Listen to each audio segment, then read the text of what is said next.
Orar por meio do louvor a Deus é algo muito precioso para o Senhor. Trata-se de comparecermos diante do nosso Pai Celestial com gratidão e louvor transbordando para Ele. Não oraremos em favor de necessidades específicas que porventura tenhamos. É um tempo especial para expressar nossa gratidão ao Pai. O Salmo 91:3 diz: Tu és o Santo, entronizado entre os louvores de Israel. No original hebraico, o vocabulário louvores significa que Deus habita o trono de louvores. À medida que louvamos a Deus, o Espírito de Deus aproxima-se para habitar no meio dos nossos louvores. Quando não conseguimos orar até conseguir a resposta, ou tocar em Deus pela fé, ou quando estamos em agonia, ou sobrecarregados pelos fardos da vida, se tão somente começássemos a louvar a Deus e continuássemos nesse louvor, as forças que oprimem o nosso coração seriam tiradas de cima de nós e nos sentiríamos livres em nosso espírito para louvá-lo sem impedimento. Louvar e orar são muito importantes para nós como filhos de Deus e também para Deus. Depois de os filhos de Israel terem marchado em redor dos muros de Jericó 7 vezes em seguida, Josué mandou o povo gritar louvores. Enquanto todos gritavam e louvavam a Deus, os muros de Jericó caíram. Quando Paulo e Silas, presos no calabouço interior da prisão, louvaram a Deus, a terra tremeu e as portas da prisão se abriram. O louvor a Deus traz a sua grandiosa obra para o nosso meio. O que faremos para louvar a Deus e como louvaremos a Ele? Em primeiro lugar, devemos saber quem Ele é e o que faz, e assim louvá-lo à altura. Ele é onisciente, Ele é onipotente, Ele é onipresente. Ele criou os céus e a terra e tudo quanto neles há. Ele é grandioso, Ele é glorioso. Devemos louvar a sua grandeza.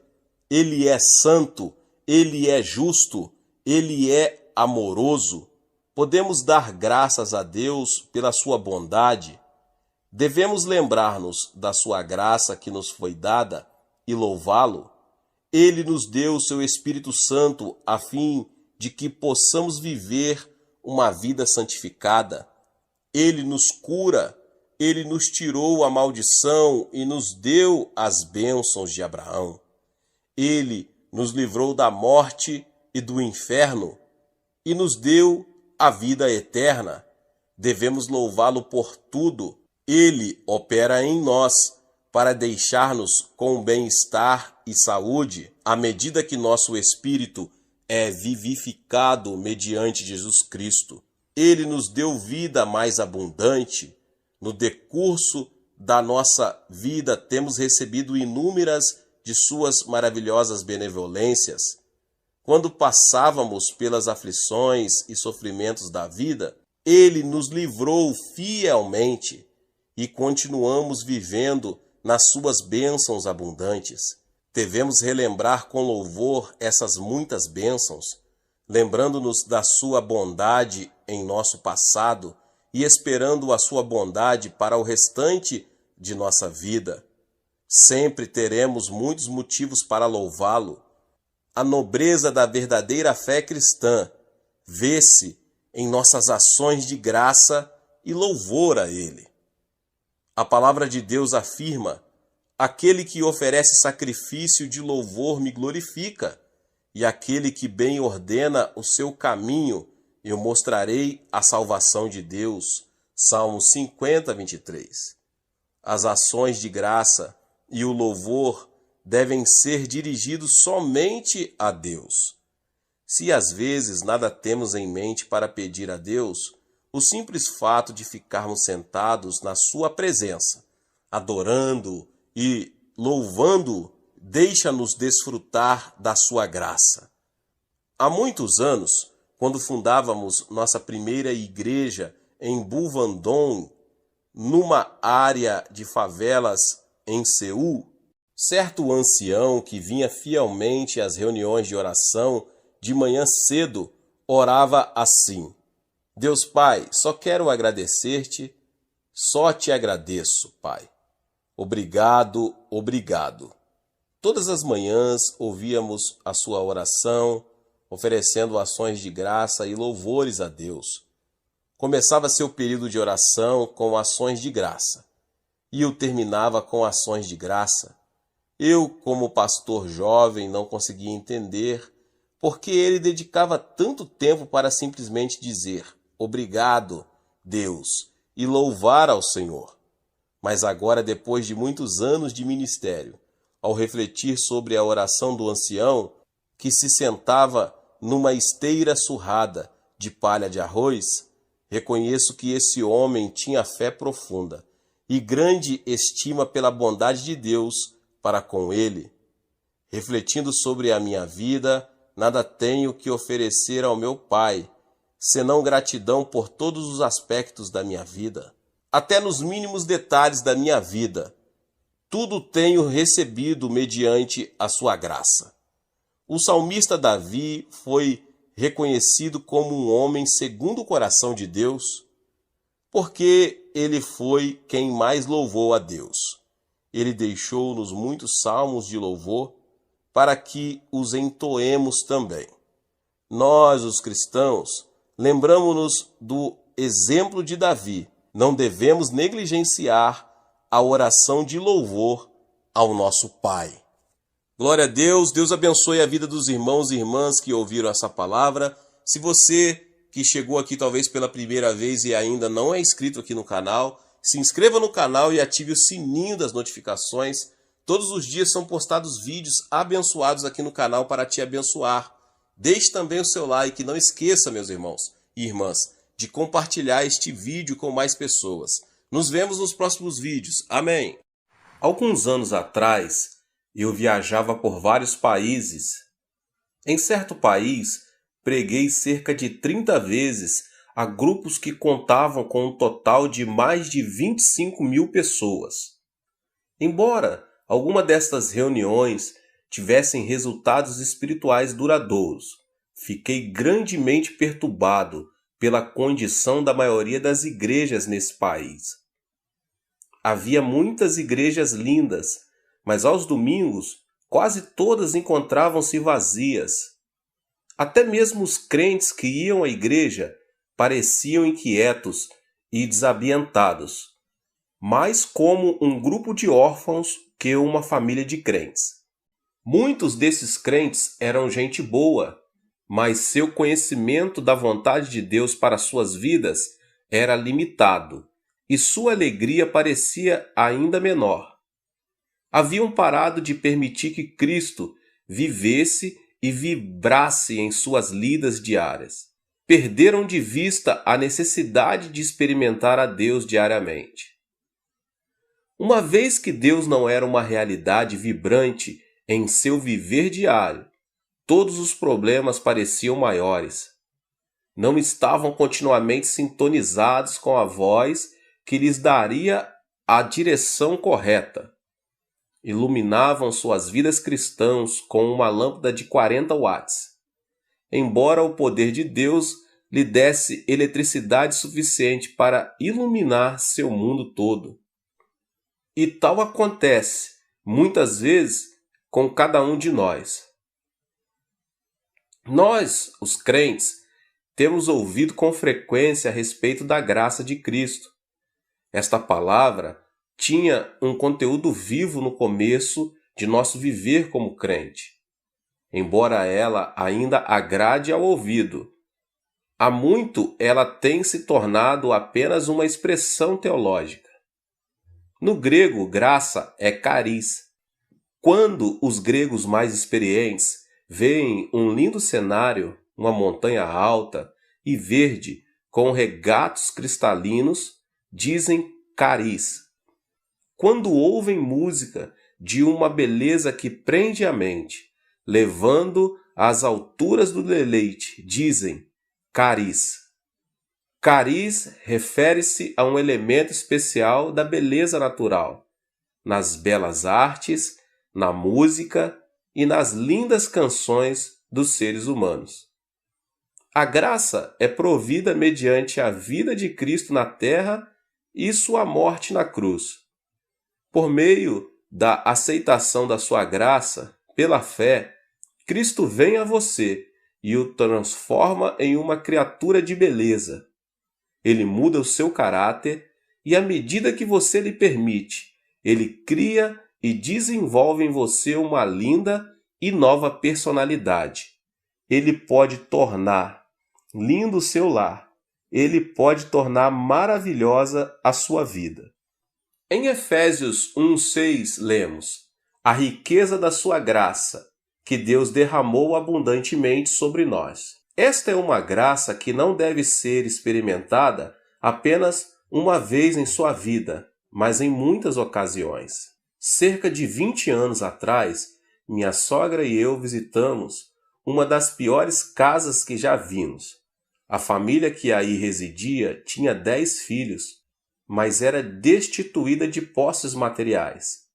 O pai era alcoólatra. Este homem, em certa época, também havia sido viciado em narcótico. Um sobrinho seu, presidente de uma das melhores faculdades médicas da Coreia, fez tudo o que encontrava ao seu alcance para curar o vício do tio, mas não conseguiu. Pôde apenas levá-lo ao modificar o hábito, passando de narcótico para o álcool. Esta mudança, contudo, acarretou uma situação pior. Seu tio, pai de 10 filhos, com o tempo, tornou-se alcoólatra crônico. Bebia desde cedo até tarde da noite. Seus filhos engraxavam sapatos, tentando ganhar dinheiro suficiente para sustentar a família. Mas o pai tirava todo o dinheiro que eles ganhavam para comprar bebida em vez de alimento. O dinheiro que o pai porventura ganhava também era usado para o álcool. Sem dinheiro, a família toda vivia como mendigos.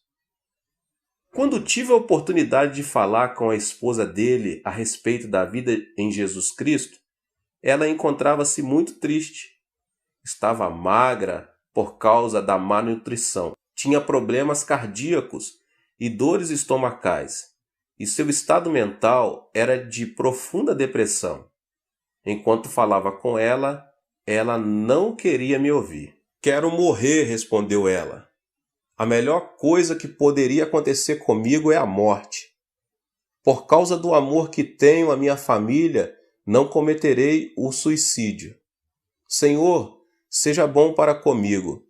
Por favor, por que não me mate? Eu não vim aqui com a finalidade de matá-la, disse eu com firmeza. Vim aqui para falar-lhe da graça de Jesus Cristo. Mas ir para o céu não me importa, respondeu ela. Não me preocupo com o inferno. Tenho vivido no inferno em minha vida por muito tempo. Irmã, desafiei-a, gostaria de ver sua vida mudada? Gostaria de ver seu marido transformado? Gostaria de ver Cristo entrar em seu lar e torná-lo um lugar belo? Ah, isso não é possível, exclamou ela. E respondi, Jesus Cristo veio a fim de dar-lhe sua graça, um dom, e para ganhá-lo você não precisa pagar nada. Ele disse que sua graça seria suficiente para suprir todas as necessidades. Cristianismo é mais que belos ensinos, mais que mera religião. Quando a pessoa se torna crente, Jesus Cristo entra em sua vida e dá-lhe sua graça. Ele a torna linda. Ela ouviu minhas palavras com interesse e começou a ir à igreja. Logo saiu de sua depressão.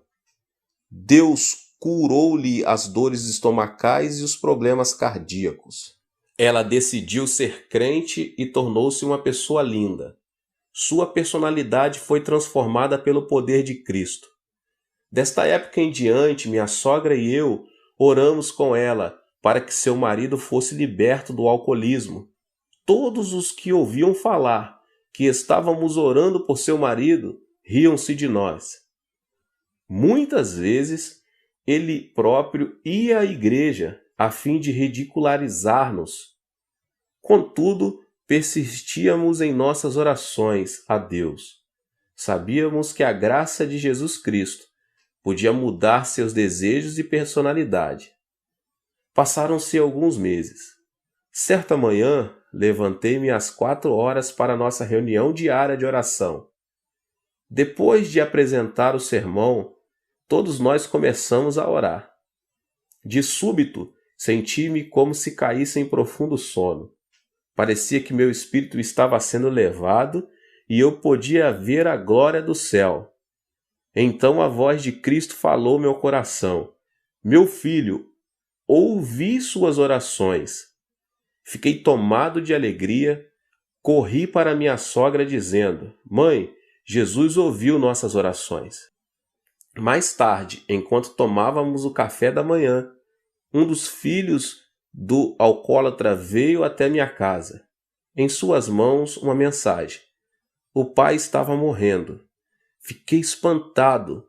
Foi naquela manhã que Cristo me havia dado a certeza de que ele ficaria bom. Minha sogra e eu corremos para a casa deles. Lá encontramos um homem próximo à morte.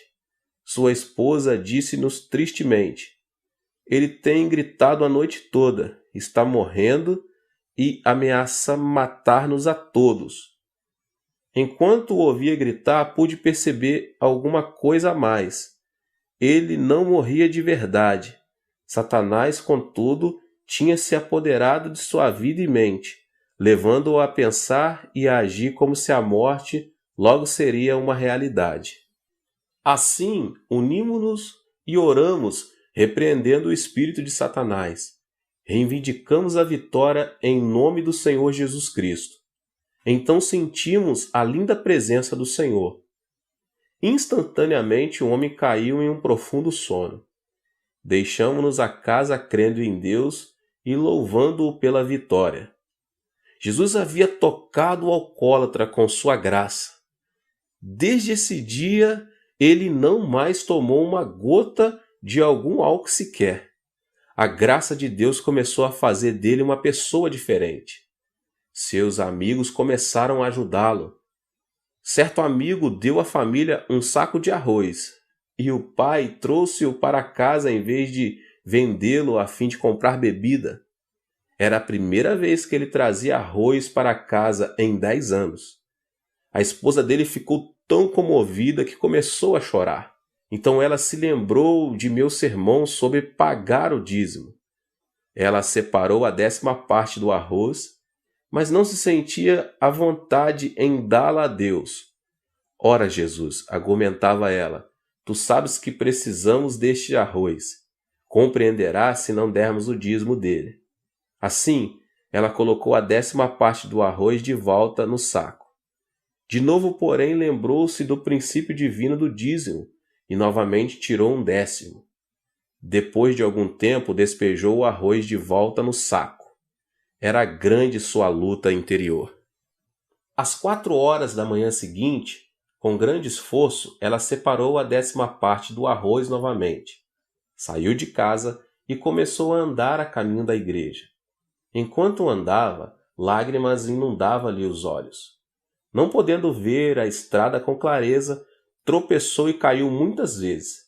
Finalmente chegou para as orações matinais, toda suja e triste.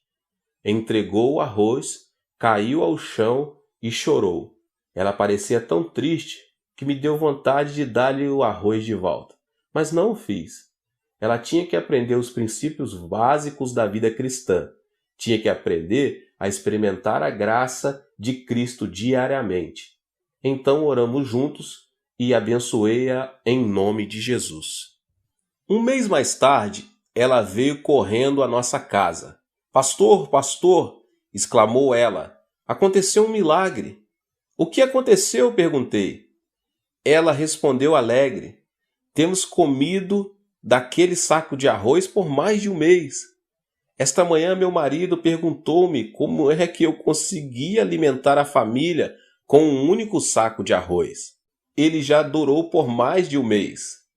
Fomos à sua casa para verificar o fato. Havia exatamente 1/10, a quantia de seu dízimo restante no saco. Toda vez que ela tirava um pouco de arroz para cozinhar, 1/10 sempre permanecia. O milagre continuou até seu marido comprar outro saco de arroz. Assim que comprou outro, o primeiro se esvaziou. A graça diária de Cristo também começou a operar em seu lar. Por causa da pobreza da família, todos os filhos trabalhavam arduamente o dia todo. Então os filhos começaram a frequentar a escola. Hoje o marido é ancião da igreja. 2 dos seus filhos são pastores, cada um deles com um lar cheio da beleza de vidas dedicadas a Cristo. Esta família inteira aprendeu a importância de experimentar a graça de Cristo diariamente. Há 4 palavras na língua grega para expressar diferentes tipos de amor. Uma palavra é eros. Este é o tipo de amor que sentimos pelo sexo oposto. Amo muito a minha esposa e ela também me ama. Quando me encontro fora, em viagem evangelística no exterior, procuro escrever-lhe uma carta todos os dias. Contudo, posso perceber alguns sentimentos egoístas em nosso amor, pois há momentos em que desejo que ela me ame ainda mais do que a amo. Há ocasiões em que ela deseja receber mais amor do que oferece. De modo que em certas oportunidades discutimos. Discussões essas que nascem de uma luta pelo poder, em vez da estabilidade do amor abnegado. Estou no Ministério da Palavra por mais de 2 décadas. Durante este período tenho aconselhado muitos casais com problemas conjugais. A maioria desses problemas foi causada por amor egoísta e autocentralizado. O amor de Deus é diferente. O seu não é o amor egoísta eros. Outra palavra para amor é filéu. Este é o tipo de amor que existe entre amigos. O amor dos amigos é menos egoísta, mas ainda há restrições. Enquanto a pessoa tem abundância e prosperidade, ela terá muitos amigos, mas no momento em que chega o fracasso nos negócios ou outras dificuldades, muitos amigos, um a um, a deixam. O amor filéu também falha ao enfrentar problemas. Storge é uma terceira palavra grega para amor. Este é o tipo de amor entre os pais e os filhos. Esta espécie de amor envolve um tipo diferente de dedicação. Durante a Guerra Coreana, muitas pessoas foram para Busan, no extremo sul da Coreia. A maioria das pessoas que viviam aí, minha cidade natal, eram muito pobres, com escassamente o necessário para cada dia. Era quase impossível conseguir trabalho. Desesperados pela falta de alimento, até mesmo roubávamos. Quando os soldados norte-americanos começavam a transportar carvão do porto de Busan, muitos meninos como eu subíamos nos vagões como formigas famintas. Roubávamos carvão suficiente para vender a fim de comprar alimento e roupa para passar uma pequena porção do severo inverno. Certo dia, um grupo de refugiados subiu num trem de carga para roubar carvão. Um militar norte-americano correu para eles gritando que descesse. Apavorados, pularam fora do trem. Um menino de 7 anos de idade encontrava-se no grupo que fugia. Ele começou a correr com o restante do grupo, mas viu um pouco de carvão caindo debaixo do trem. Entrou, arrastando-se debaixo do trem para retirá-lo. No momento em que ele alcançava o carvão, o trem começou a mover-se. As pessoas que estavam por perto gritaram, mas ninguém ousou salvar o garoto. Então, um senhor de meia idade correu para debaixo do trem. Com o impulso de sua força, ele empurrou a criança para fora, jogando-a de cima dos trilhos. Mas o homem já não estava seguro. A seguir, ouvimos o ruído dos ossos do homem, quebrando-se à medida que as rodas de aço estraçalhavam-lhe o corpo. O homem deu a vida por aquele menino. Era seu pai. Tal é o amor de pais cuidadosos. O amor estorge. Leva os pais a ações heróicas. É um maravilhoso tipo de amor, mas ele também tem seus limites. É um amor limitado aos pais e aos filhos. Na língua grega, o amor de Deus é ágape. Ágape é diferente de eros, diferente de filéu e diferente de storge. Ágape é um amor incondicional, o amor de Deus mostrado mediante a vida de Cristo e de sua morte na cruz do Calvário. Deus não nos ama porque podemos dar-lhe algo de volta. Ele não nos ama porque podemos passar horas alegres de amizade com Ele. Ele não nos ama porque tenhamos alcançado algum ponto de perfeição humana. Deus nos ama sem condições.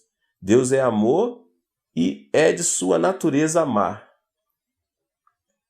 Cristo viveu uma vida sem pecados e de livre e espontânea vontade sofreu a morte de torturas de um criminoso por causa do amor ágape.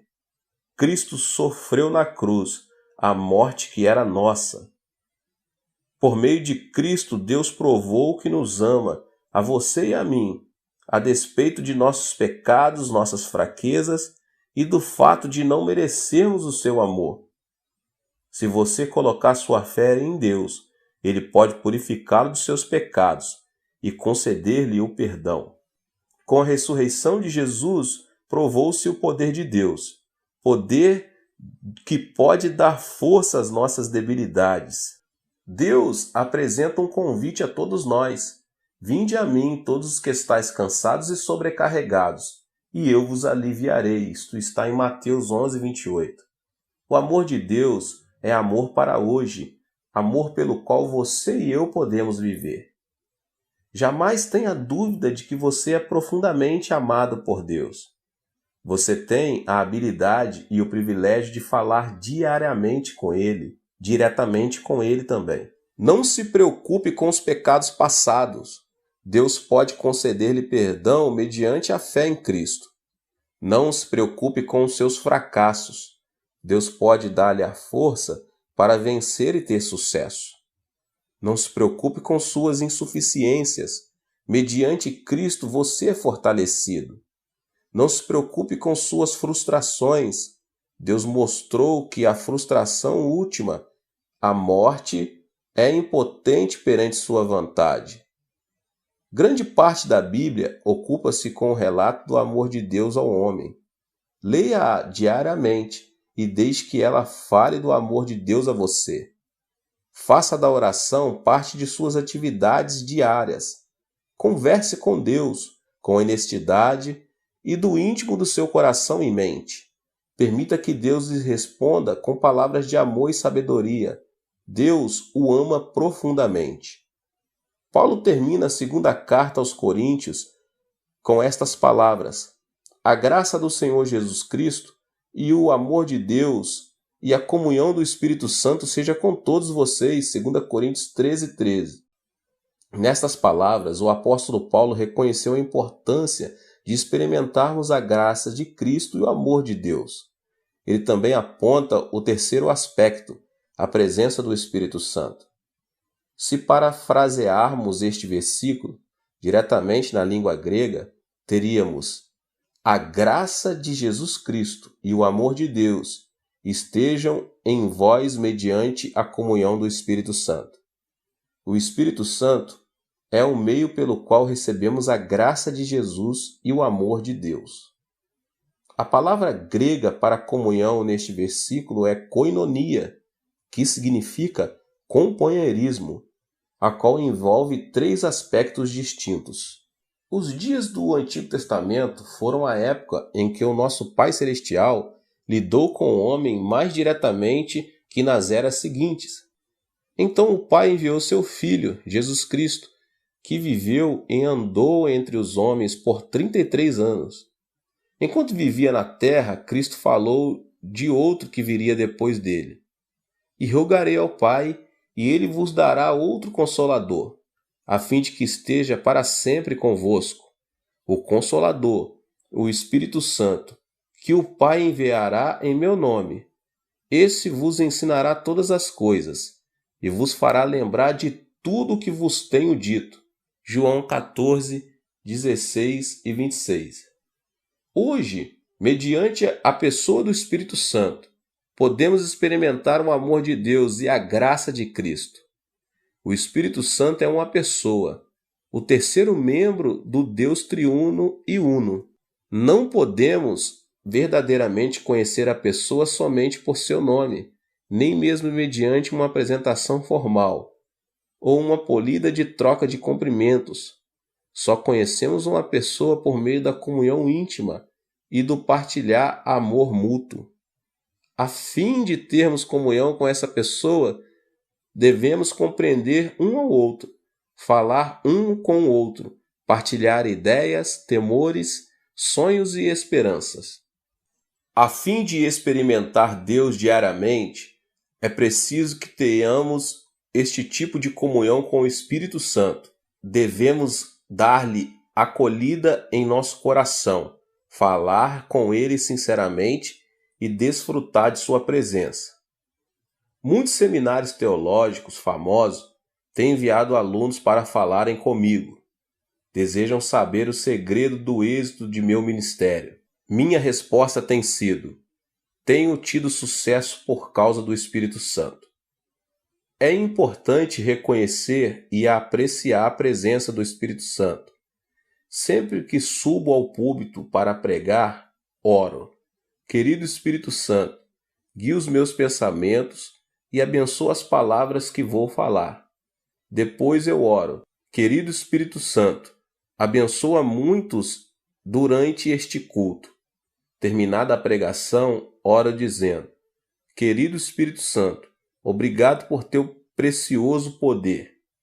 Quando leio a Bíblia, oro: Espírito Santo, ilumina meu coração, ensina-me, faze-me conhecer as verdades de Deus.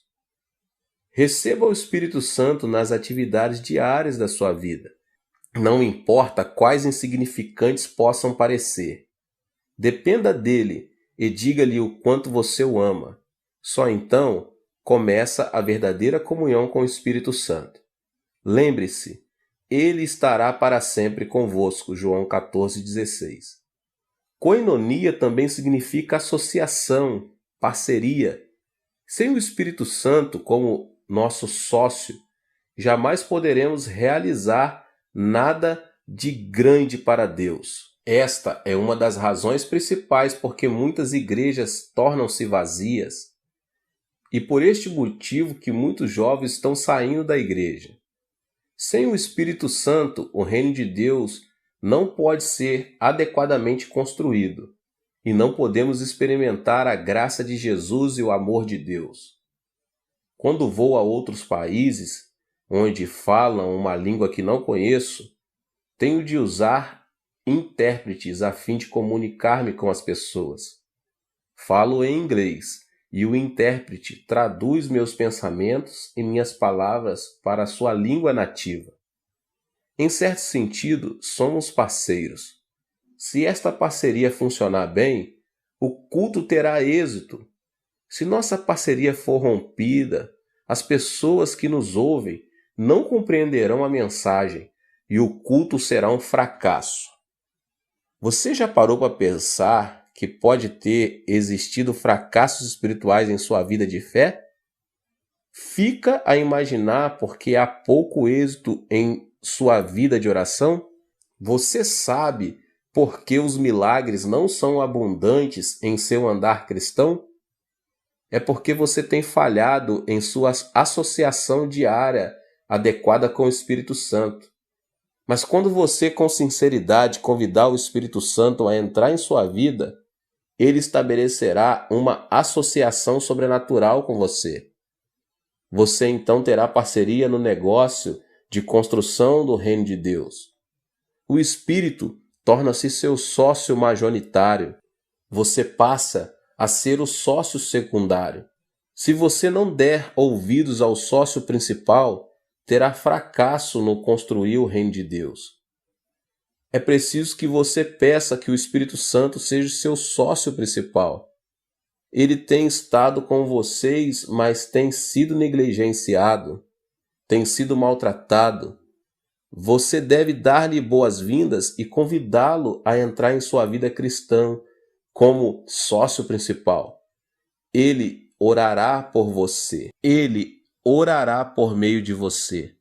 Ele viverá em você e negociará com você, tornando sua vida um êxito. O Espírito Santo deseja construir o reino de Deus mediante você.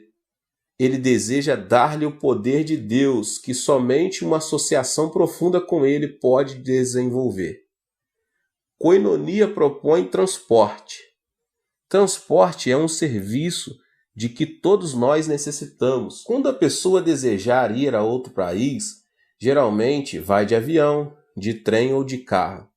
Até mesmo nos supermercados vemos os resultados do transporte.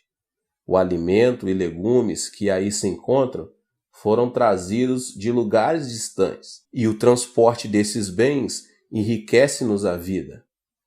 A maioria de nós lembra-se da pessoa que nos trouxe muitas coisas que desejamos e de que precisamos, o transportador.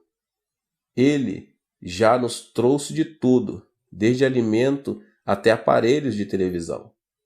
Embora em geral ignoremos a sua importância, ele nos trouxe coisas que tornaram nossa vida mais agradável. Em certo sentido, o Espírito Santo é o transportador de Deus. O Espírito Santo transporta a graça de Jesus Cristo e o amor desde o trono celeste até nosso coração, lar e igreja. O Espírito Santo também leva nossas orações ao trono de Deus. O Espírito de Deus está se movimentando constantemente entre Deus e você.